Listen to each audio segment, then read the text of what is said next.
Hello guys, तो welcome है आप सबका मार्शल बॉक्स यूट्यूब चैनल पर। गाइस, आज की वीडियो उन स्टूडेंट्स के लिए है जिनके बोर्ड्स के एग्जाम आने वाले हैं। तो गाइस, अगर आपके बोर्ड्स के एग्जाम भी आने वाले हैं तो प्लीज़ इस वीडियो को जरूर देखिए। अगर आप चाहते हैं अपने बोर्ड्स के एग्जाम में अपने नंबरों को बढ़ाना तो ये वीडियो स्पेशली आपके लिए है, क्योंकि इस वीडियो में हम कुछ ट्रिक्स बताने वाले हैं जिसके थ्रू आप अपने नंबर्स को इंक्रीज कर सकते हैं। गाइस, यस यस, आपने सही सुना, अपने नंबर्स को एक इंक्रीज जरूर कर सकते हैं। तो गाइस, बने रहिए इस वीडियो के साथ, क्योंकि इस वीडियो में आपको ऐसी ट्रिक्स पता चलेंगी जो कि बहुत ही बेहतरीन ट्रिक्स हैं। और गाइस, अगर ये आपको वीडियो जरूर पसंद आए तो इसको लाइक कीजिएगा, सब्सक्राइब कीजिएगा इस वीडियो को। तो चलिए स्टार्ट करते हैं आज की वीडियो।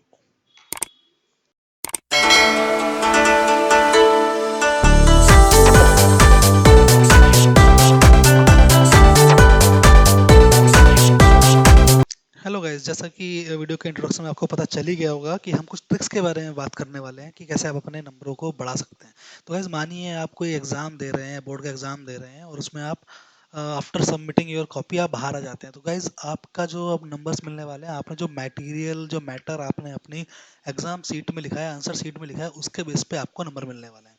गाइस, लेट्स एग्जांपल लेते हैं एक मैथ के एग्ज़ाम का, जिसमें किसी स्टूडेंट ने मैथ के हर क्वेश्चन का एकदम सही जवाब दिया। तो गाइस, आइडियली उसको मैक्सिमम चांस होते हैं कि उसको 100 आउट ऑफ 100 मिल जाएंगे, क्योंकि मैथ में कोई थ्योरेटिकल एग्जाम नहीं होता, कोई कुछ नहीं होता। तो जो भी आंसर वो देके आया उसको मार्क्स मिल जाएंगे। गाइस, ये भी कोई 100% ट्रूथ नहीं है कि उसको 100 आपको 100 आउट ऑफ 100 मिल जाएंगे। उसको मिल जाएंगे मैक्सिमम मार्क्स अनटिल अनलेस उसकी आंसर सीट के साथ, उसकी एग्जाम कॉपी के साथ कोई छेड़खानी नहीं हो। गाइस, आप तो एग्जाम देके आ गए, अब आपको क्या पता आपकी कॉपी के साथ क्या हो रहा है। आपकी किसी दूसरे डिस्ट्रिक्ट में जाने वाली है, कोई अननोन टीचर चेक करने वाला है और स्टेट लेवल पे इतना करप्शन होता है, क्या मतलब नोबडी नोज कि आपके आंसर सीट के साथ क्या होने वाला है। तो चलिए शुरू करते हैं हम लोग, कौन सी वो ट्रिक्स हैं जिसके थ्रू आप अपने मैक्सिमम इन नंबर को इंक्रीज कर सकते हैं। गाइज, यहाँ पर सब मेनली हम तीन ट्रिक्स के बारे में बात करेंगे। First one is safe guard your seat, second one is sequencing, and third one is 11 times up.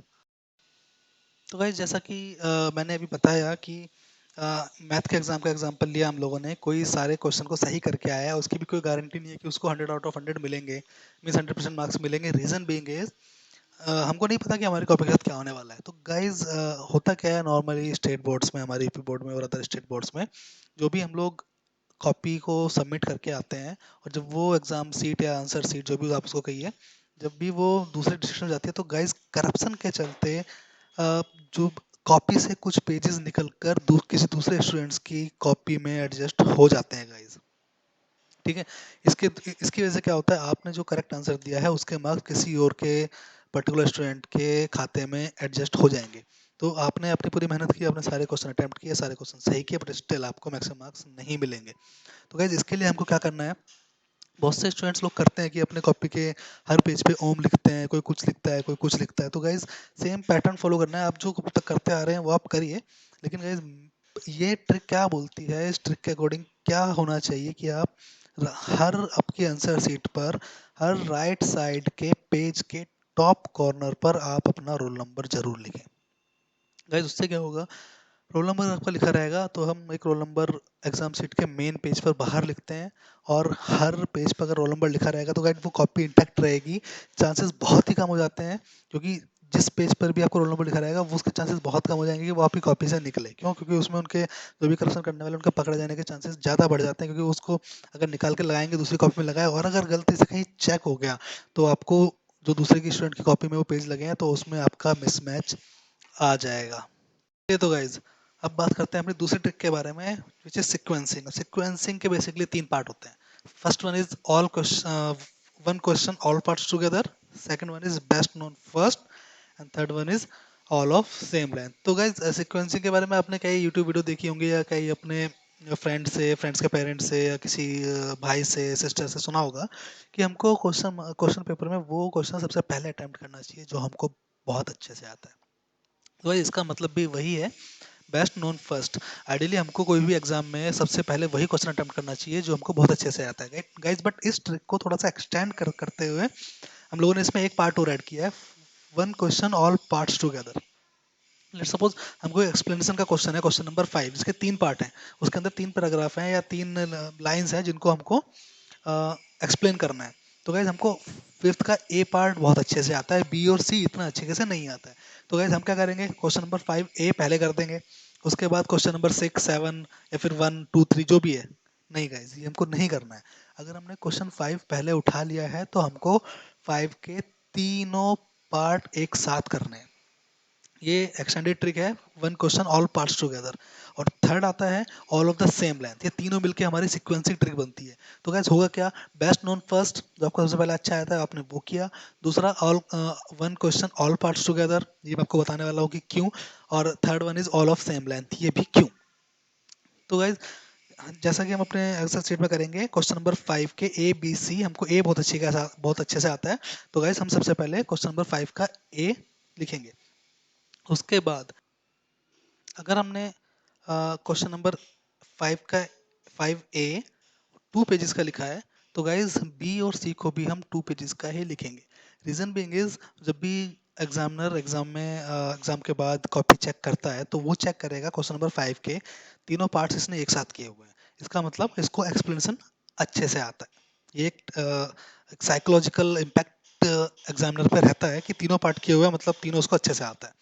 Second part, question number 5 का ए आपने 2 पेजेस का किया है, तो आपको बी और सी भी 2 पेजेस का ही करना है। Reason being again psychological effect, पहला आपको बहुत अच्छे से आता है, उसने पढ़ा भी 2 पेजेस का बहुत अच्छे से लिखा है।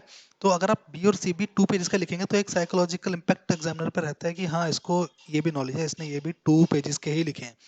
2 या 3 लाइन ऊपर नीचे चल सकता है गाइज, लेकिन ऐसा नहीं कीजिएगा कि पहला आपने 2 पेजेस का लिखा है और थर्ड और फोर्थ आपने 1 पेजेस का या 1.5 पेजेस का लिखा है। नहीं, इसका मतलब आपको वो एग्जामिनर खुद समझ जाएगा कि पहला 2 पेजेस का है, दूसरा 1 पेज का है, मतलब इसमें कुछ तो कम है। तो गाइज ऑलरेडी अगर फर्स्ट 5A पर उसने 4 आउट ऑफ 5 देगा, और अपने सेकंड पार्ट अगर 2 पेज का, सॉरी 1 पेज का लिखा है, तो आपको ऑब्वियसली वो 2.5 या 3 आउट ऑफ 5 ही देगा। और अगर सेम 2 पेजेस का ही है तो डायरेक्टली पेन उसका 4 आउट ऑफ 5 ही चलेगा। ये साइकोलॉजिकल इम्पैक्ट रहता है गाइज। तो गाइस इस ट्रिक्स के अकॉर्डिंग हम लोग क्या करने वाले हैं, जो हमको सबसे अच्छे से आता है वो क्वेश्चन पहले करेंगे, उसके सारे पार्ट्स एक साथ करेंगे, और सारे पार्ट्स में यूनिफॉर्मेलिटी रहेगी। यूनिफॉर्मेलिटी मीन्स सारे एक ही लेंथ के रहेंगे। तो ये सेकंड हमारी मेन ट्रिक होती है। तो गाइस हमारी last third and last trick है, that is time's up. Guys assume कीजिए कि आपको 10 मार्क्स का एक क्वेश्चन पेपर मिला है, जिसमें से आपको 9 क्वेश्चंस आते हैं जो आपने सॉल्व कर दिए हैं, और क्वेश्चन नंबर 8 जो आपको नहीं आता है, विच इज 8 आउट ऑफ 10, मतलब 9 आते हैं और 8 आपको करना है जो आपको नहीं आता है। तो गाइस आप क्या करेंगे, या तो आप उसको छोड़ के आएंगे। अगर आप छोड़ के आते हैं और अगर वो 5 मार्क्स का क्वेश्चन है, ठीक है, तो 5 तो आपके गए जो आपको बिल्कुल नहीं मिलने वाले गाइस। तो आप क्या करेंगे, अगर उसको छोड़ के आएंगे तो आप ये समझिए अगर 100 मार्क्स का क्वेश्चन पेपर है तो आपको 95 मार्क्स ही मिलेंगे, मतलब जो भी आपको मिलेंगे वो आउट ऑफ 95 होंगे। क्यों, अ, आपने 5 मार्क्स का तो क्वेश्चन छोड़ दिया। तो इसके लिए लेट सपोज आपको कुछ बेसिक का स्टार्टिंग आती है उस पर्टिकुलर क्वेश्चन की, तो आप उस क्वेश्चन को सबसे लास्ट में अटेम्प्ट करेंगे, और जो भी थोड़ा बहुत आपको आता है वो आप लिख कर एक रनिंग लैंग्वेज में आप टाइम्स अप लिखेंगे। रनिंग लैंग्वेज में टाइप्स अप मतलब जो भी कॉपी चेक करेगा, एग्जामिनर कॉपी चेक करेगा, उसको ये लगना चाहिए कि इस बंदे को एक क्वेश्चन आता था, इसने अटेम्प्ट किया, बट उसके पास टाइम नहीं था। गाइस अगर आप उसको छोड़ के आते हैं तो वैसे भी आपको जीरो मिलने वाला है उस पर्टिकुलर क्वेश्चन के लिए। लेकिन अगर आप कुछ लिख के टाइम सब लिख के आते हैं तो एटलीस्ट आपको 1 या 2 नंबर आप उसको एग्जामिनर आप उसको दे देगा, क्योंकि ये चांस वैसे भी आपको something is better than nothing, right. कुछ भी अगर आपको मिलेगा 0.5 या 1 या कुछ भी, वो जीरो से तो बेटर होगा। और लेट सपोज आपको 1 नंबर मिलता है उस पर्टिकुलर क्वेश्चन पे, तो मैं एग्जांपल लेता हूँ कि 12th के यूपी बोर्ड में 500 का होता है total exam maximum marks, 5 number का 1% बनता है।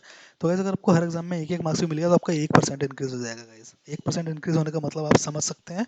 तो इसीलिए ये लास्ट ट्रिक है हमारी, और ये ट्रिक अप्लाइड होती है हमारी जो भी क्वेश्चन आपको नहीं आता वो आपको सबसे लास्ट में करना है, और उसमें आपको थोड़ा बहुत 2 3 लाइन लिख के उस पर टाइम्स अप लिखना है।